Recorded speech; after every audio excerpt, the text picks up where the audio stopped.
Hello friends, તો કેમ છો તમે બધા? હોપ કે બધા મજામાં જ હશો. શું તમારે પણ નીટ એક્ઝામમાં ઓછો સ્કોર આવ્યો છે અને પેરામેડિકલ કોર્સ જેવા કે BSc nursing, BPT, GNM, ANM, BOT, BPO વગેરે કોર્સમાં એડમિશન લેવા માંગો છો? તો આ વિડીયો જે છે એ તમારા માટે જ છે.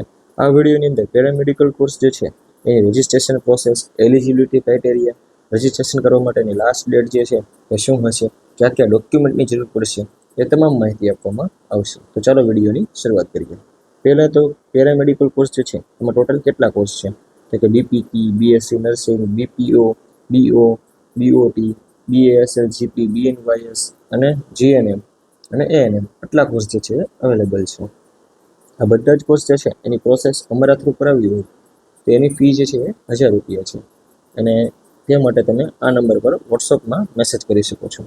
ત્યાર પછી જોઈએ તો કે પિન ખરીદવાની લાસ્ટ ડેટ શું છે, તો કે 22/7/2026, એટલે કે આજ જે છે એ 20 તારીખ છે અને 22 તારીખ જે છે એ પિન ખરીદવા માટે લાસ્ટ ડેટ છે.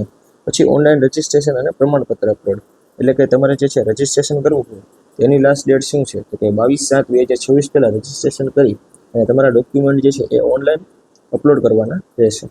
પછી જે આ ઓનલાઈન ડોક્યુમેન્ટ અપલોડ કર્યા તેને હેલ્પ સેન્ટરે જઈ અને ચકાસણી કરાવવાની, એટલે કે વેરીફાઈ કરાવવાના છે. તો એની માટેની લાસ્ટ ડેટ શું છે, તો કે 23/7/2024, એટલે કે આમ તમારે જો પેરામેડિકલ કોર્સમાં એડમિશન લેવું તો 2 થી 3 દિવસની અંદર તમામ પ્રોસેસ જે છે એ કમ્પ્લીટ કરવાની રહેશે. પછી પેરામેડિકલ એડમિશન પ્રોસેસમાં સ્ટેપ્સ શું હોય, તો કે સ્ટેપ 1 હોય પિન પરચેસ કરો, ત્યારબાદ રજિસ્ટ્રેશન કરી અને ડોક્યુમેન્ટ જે છે એ ઓનલાઈન અપલોડ કરો. ત્યારબાદ સ્ટેપ નંબર 2 પર આવે ડોક્યુમેન્ટ વેરિફિકેશન માટે હેલ્પ સેન્ટર પર જાઓ, જે તમારી નજીકનું હોય તે તમે પસંદ કરી શકો છો. પછી સ્ટેપ 3 હોય મેરિટ લિસ્ટ બહાર પડે, એટલે કે તમારું મેરિટ આવશે. પછી સ્ટેપ 4 હોય ચોઇસ ફિલિંગ, એટલે કે તમારે કયા કોર્સમાં એડમિશન લેવું છે, કઈ કોલેજમાં એડમિશન લેવું છે, એ ચોથા નંબર પર આવે છે. ત્યારબાદ આપણે જોઈએ તો કે એલિજિબિલિટી ક્રાઇટેરિયા, તો કે એએનએમ હોય તેમાં ઓનલી ફિમેલ અપ્લાય કરી શકે છે. એના માટે તમારે ધોરણ 12 જે છે એ પાસ કરવાનું રહેશે.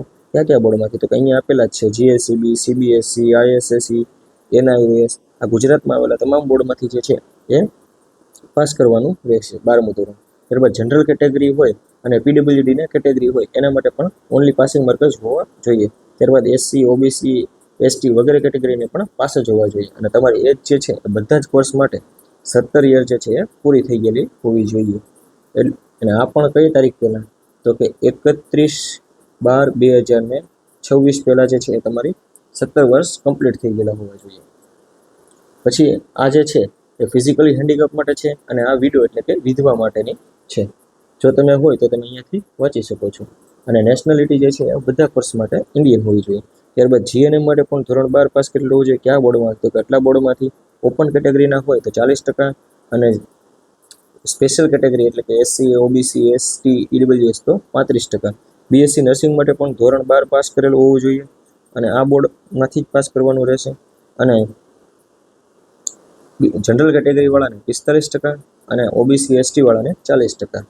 ત્યાર પછી બીપીટી બીઓટી માટે 50% અને ઈડબ્લ્યુએસ વાળાને 40% અને નેશનાલિટી જે છે એ તો ઇન્ડિયન જ હોવી જોઈએ. એ બધા કોર્સ જે છે એનું તમે સ્પેશિયલી જે છે એ રીડ કરી શકો છો અથવા તો તમે સ્ક્રીનશોટ લઈ શકો છો. ત્યાર પછી જોઈએ તો કે કયા કયા ડોક્યુમેન્ટ જે છે એ પેરામેડિકલ કોર્સ માટે જે છે એ જરૂરિયાત છે. તો પહેલાં લાયકાતની વાત કરીએ તો કે ગુજરાત રાજ્યમાંથી ધોરણ 12 સાયન્સ જે છે એ પાસ કરેલું હોય એની માર્કશીટ. પછી જે છે હવે એલિજિબિલિટી ક્રાઇટેરિયા જે છે એ અલગ અલગ કોર્સ માટે અલગ અલગ છે. જેમ કે એએનએમ કરેલું હોય તો ઓનલી ફિમેલ કેન્ડિડેટ અને પણ ધોરણ 12 સાયન્સ અથવા તો સામાન્ય પ્રવાહમાંથી. જનરલ કેટેગરી માટે પાસ કરવાનું હશે. એસસી એસટી અને એસસીબીસી એટલે કે ઓબીસી કેટેગરીવાળા એને પણ પાસ કરેલું હોવું જોઈએ. જીએનએમ માટે શું, તો કે ધોરણ 12 સાયન્સ અથવા તો સામાન્ય પ્રવાહ જે છે એ પાસ કરેલું, એટલે જનરલ કેટેગરીવાળામાં 40%થી પાસ કરેલું હોવું જોઈએ અને એસટી, એસસી અને એસસીબીસી વાળાને 35%થી પાસ કરેલું હોવું જોઈએ. પછી બીએસસી જેમાં ફિઝિક્સ, કેમિસ્ટ્રી અને બાયોલોજી થિયરી અને પ્રેક્ટિકલ બંને ધોરણ 12 સાયન્સમાંથી પાસ કરેલું હોવું જોઈએ. જનરલ કેટેગરી જે છે એને 45% જરૂરી છે અને એસસી, એસટી અને એસસીબીસી એટલે કે ઓબીસી કેટેગરીને 40%. ત્યાર પછીનો કોર્સની વાત કરીએ તો કે બીપીટી, બીઓ, બીઓટી, બીએએસએલપી આ ધોરણ 12 સાયન્સ જે છે એ થિયરી અને પ્રેક્ટિકલ બંને પાસ કરેલો હોવો જોઈએ. જનરલ કેટેગરીવાળા જે છે એને 50% મેળવવાના રહેશે અને સ્પેશિયલ કેટેગરી હોય એ લોકોને જે છે એ 40% મેળવવાના રહે છે. પછી BOP, BNYS એ જે છે એ લોકોને પણ ધોરણ 12 સાયન્સ જે છે એ પાસ કરવાનું રહેશે. અને SC ST અને OBC કેટેગરીવાળાને પણ પાસ કરવાનું રહેશે. જો આટલા ક્રાઇટેરિયા જે છે એ તમારી પાસે હોય તો તમે એડમિશન પ્રોસેસમાં ભાગ લઈ શકો છો. પછી ફિઝિક્સ, કેમિસ્ટ્રી અને બાયોલોજીમાં થિયરી અને પ્રેક્ટિકલના કુલ ટકા અને અંગ્રેજી વિષયમાં પાસ થયેલું હોવું જોઈએ.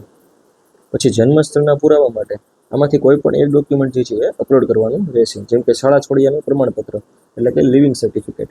પછી જન્મ પ્રમાણપત્રમાં શાળા છોડ્યાનું પ્રમાણપત્ર અને જન્મ પ્રમાણપત્રના નકલ કરીને જ અપલોડ કરવાની છે. પછી જન્મ તારીખનો પુરાવા માટે, તો જન્મ તારીખનો પુરાવા માટે શું, તો કે શાળા છોડ્યાનું પ્રમાણપત્ર, ટ્રાન્સફર સર્ટિફિકેટ, જન્મ પ્રમાણપત્ર ઉપરાંત ભારતીય પાસપોર્ટ અથવા તો ધોરણ 10ની માર્કશીટ જે છે એ અપલોડ કરવાની રહેશે. અને અગેન 17 વર્ષ જે છે 31/12/2026 પહેલાં પૂરા થઈ ગયેલા હોવા જોઈએ. પછી ST કેટેગરીવાળાને અને SC કેટેગરીવાળાને બંનેને પોતાનું કાસ્ટ સર્ટિફિકેટ જે છે એ અપલોડ કરવાનું રહેશે. પછી જોઈએ તો કે સામાજિક રીતે એટલે કે પછાત, તેમાં આવે છે OBC કેટેગરી, SEBC એટલે કે OBC કેટેગરી. તો એ લોકોને પણ પોતાનું OBC કેટેગરીનું સર્ટિફિકેટ અપલોડ કરવાનું રહેશે. અને એમાં પણ આ સર્ટિફિકેટ જે છે એ 1/4/2024 પહેલાં બનેલું હોવું જોઈએ, અથવા તો તે પછીનું બનેલું હોવું જોઈએ. પહેલાં શું, પછીનું બનેલું હોવું જોઈએ, અથવા તો તે જે છે એ 2026-27 માટે માન્ય હોવું જોઈએ. પછી જોઈએ તો કે EWS કેટેગરી, એના માટે પણ સેમ EWS કેટેગરીનું સર્ટિફિકેટ અપલોડ કરવાનું રહેશે. અને એ પણ સર્ટિફિકેટ જે છે 1/4/2024 પછી હોવું જોઈએ, અથવા તો 2026 અને 27 માટે વેલિડ હોવું પડે. પછી ફિઝિકલી હેન્ડીકેપ એટલે કે દિવ્યાંગ, એના માટે દિવ્યાંગતાનું સર્ટિફિકેટ એટલે કે PW કેટેગરીનું સર્ટિફિકેટ હોવું જોઈએ. ત્યાર પછી વિધવા અથવા તો અનાથ માટે, એના માટે પણ એનું સર્ટિફિકેટ જે છે એ આપવાનું રહેશે.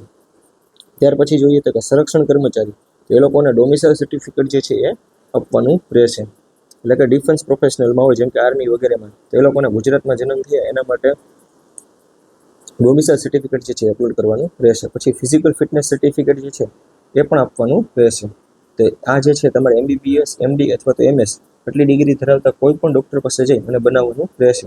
જેનું ફોર્મેટ જે છે આ વેબસાઇટ પર અવેલેબલ છે. અને જો તમારે વેબસાઇટ પરથી ન ગોતવું હોય તો આ નંબર પર જે છે તમે વોટ્સઅપ કરી શકો છો અને ફિઝિકલ ફિટનેસ સર્ટિફિકેટનો ફોર્મ જે છે એ મેળવી શકો છો. હોપ કે તમને વિડીયો જે છે એ સારો લાગ્યો હશે. જો વિડીયો સારો લાગ્યો હોય તો લાઇક, શેર અને સબસ્ક્રાઇબ જે છે એ કરી દેજો અને બેલ આઇકન પર ક્લિક કરી દેજો, જેથી એજ્યુકેશન રિલેટેડ તમામ વિડીયોની નોટિફિકેશન જે છે એ તમારા સુધી પહોંચી શકે.